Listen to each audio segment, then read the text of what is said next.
Hello! Hi! Hi! Let's go, Pandez! Yo! My name is Pandez. I'm, for those of you who don't know me, which is probably most of you, I am Canadian, sorry. I'm also a pharmacist. I've been working with the company for about 13 years. Won't say who it is, but I'll say it rhymes with Schmalgreens. Should be able to figure that one out. Real quick question. This is the first time for me. I'm wearing this new vest tonight. Does it say comedic professional, or what wine would you like with your swordfish? Swordfish. Walmart. Walmart? Hi. Excellent greeter outfit. Good year. I didn't get that one. Okay. So. Oh my god, I'm blanking. Oh, no. Okay. So, yeah, my name is Pandez. I'm a panda. I have been in the fandom for a while now, and I haven't done a full-length stand-up like this before. But I have was going to come out here and say that my material tonight is going to be a little risque in nature. I was going to say it was going to be rated M for mature, but you're soon going to find out maturity and I are not acquainted with each other. I was going to say my material is rated R, but I didn't want to say that. This fandom, we're a little obsessed with pirates in this fandom. I don't know why. No. We are. I've lost track of how many conventions have had pirate themes in the last few years.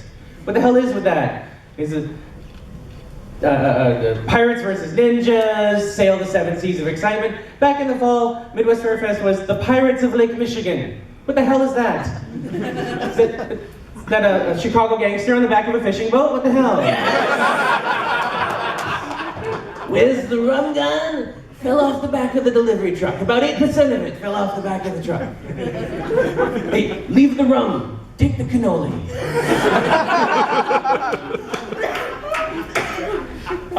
Yeah, like I said, I do work in pharmacy. I have some very, very dirty experiences at my current store. Not physically dirty, not like a fursuiter Sunday night of Anthrocon whose idea of cleanliness is, well, I'm going to take this spray bottle, half Febreze, half Axe body spray. That's the same as a shower, right? No, fuck off. No, I mean very dirty-minded. I have some very dirty-minded clientele where I work. I think the worst was, probably, maybe not the worst, but definitely one of the worst. The little old lady who gave me a panic attack at the post office because of what she did to me earlier that day.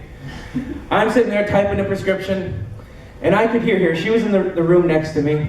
She was getting an immunization from the lady pharmacist and typing a script, and all of a sudden I heard her ask the pharmacist, "Do you have any numbers below your belly button?"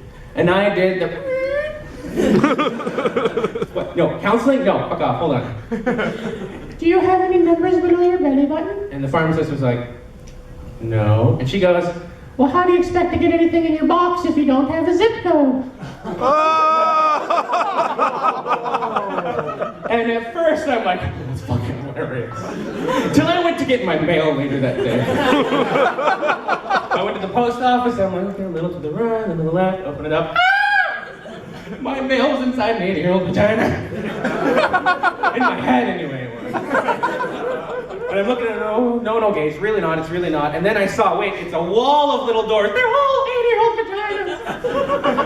Of course, maybe if, you're that old, that's the only way you can get a little mail inside you.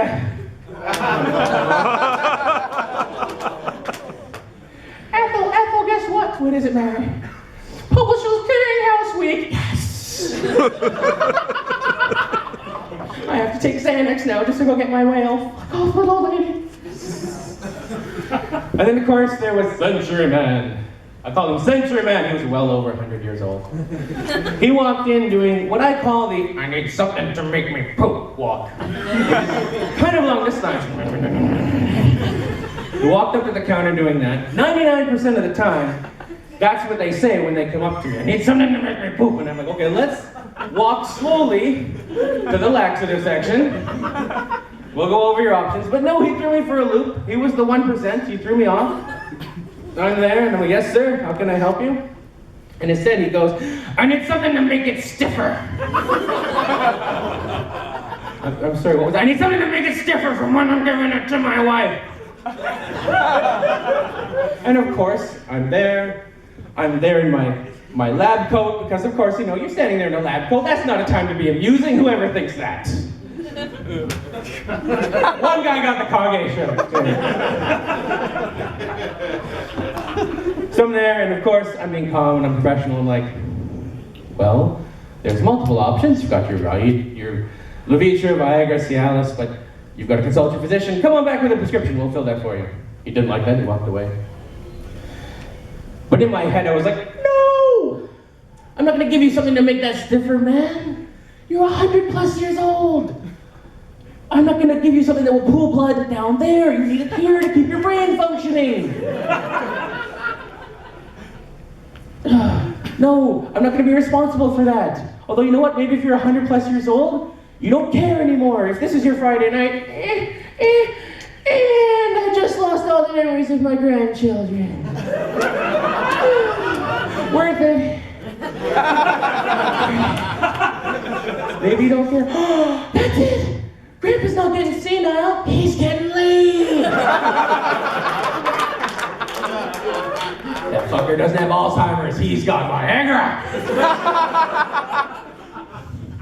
Well, that's the kind of dirtiness I have at myself. Well, you know, I shouldn't say that. Part of it is me. I have a bit of I have an interesting brain. It's kind of dirty. It's kind of a very filthy place up inside here. But you don't want to know about that, do you? Yeah! You want to know the true inner workings of what's in my cranium? We're still yes. Okay. How can I best describe this to you? My brain is kind of the living embodiment of Rule 34.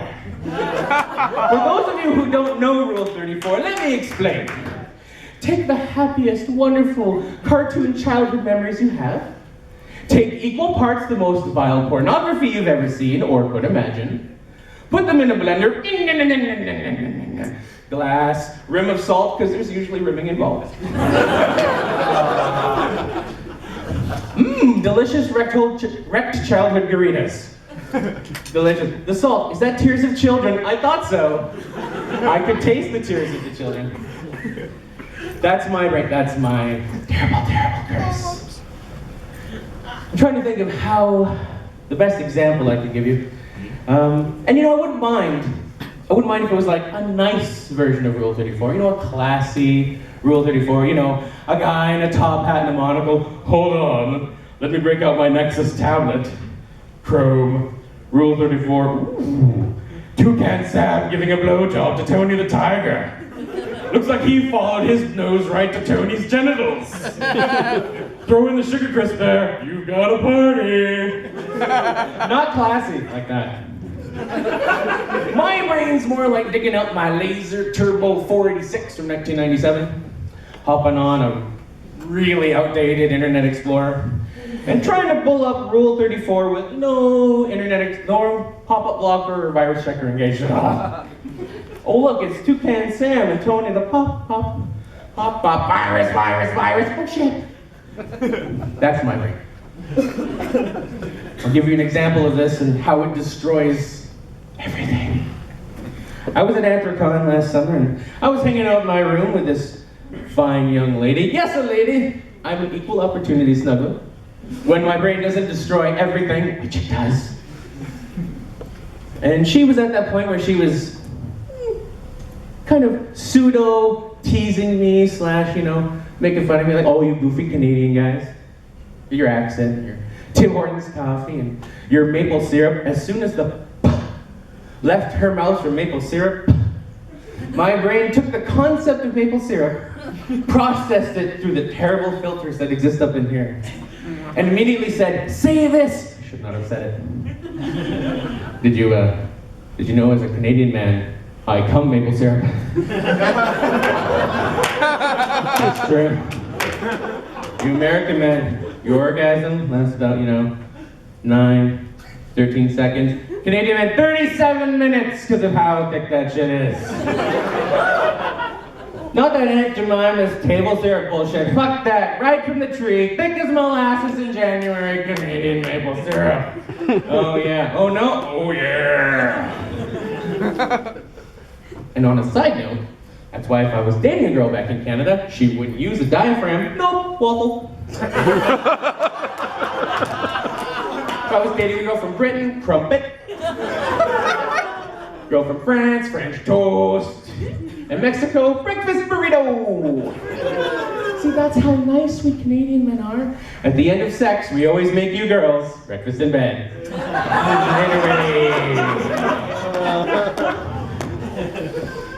On a sad side note, that's why if you're a gay man in Canada, 70% chance you're diabetic. Oh, that was delicious. Oh shit, where's my Humalog? I need an injection. It's how your parents usually find out if you're young. Mom, Dad, I went to the doctors today. It's type 2 diabetes. Damn it, son, I thought we taught you to practice safe sex. If you're not sure how to come out to your parents, you just come home, leave a box of one-touch ultra test strips on the counter, go back to your room. That girl from Anthropon, we don't really talk anymore. I did run into her at Midwest Fur Fest though. It's kind of fun. I ran into her and a group of mutual friends. They were like, Pandez, how's it going? We're thinking about going for some food. You got any ideas where we should go? I looked right at her and went, how about some breakfast sausage at the International House of Pandez Cakes? She was like, no. I've now ruined breakfast for everyone in the room tomorrow. You're welcome. Everyone tomorrow, you're gonna be like, pancakes, bacon, maple syrup. Fucking Pandez. Except that one guy, because there's always that one guy.